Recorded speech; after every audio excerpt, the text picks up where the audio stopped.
విద్యార్థులకు నాణ్యమైన విద్యా బోధన అందించాలని జిల్లా కలెక్టర్ ప్రతీక్ జైన్ ఉపాధ్యాయులకు ఆదేశించారు.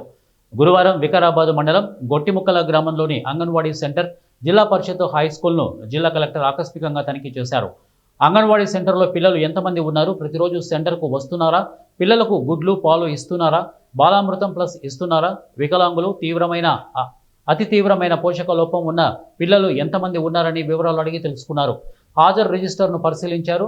పిల్లలకు యూనిఫామ్స్ వేసి చార్ట్పై రాసి పిల్లలకు చదివించాలని సూచించారు. ఈ సందర్భంగా జిల్లా పరిషత్ ఉన్నత పాఠశాలలో చదువుతున్న 10వ తరగతి, 8వ తరగతి క్లాస్ రూమ్లను పరిశీలించి విద్యార్థులతో కలెక్టర్ ముచ్చటించారు. ఇంగ్లీష్, హిందీ సబ్జెక్టుల వారీగా వివరాలు అడిగి తెలుసుకుని ఇంగ్లీష్ పై పట్టు ఉండాలని విద్యార్థులకు ఇంగ్లీష్ చెప్పి పోయమ్స్ చదివించారు.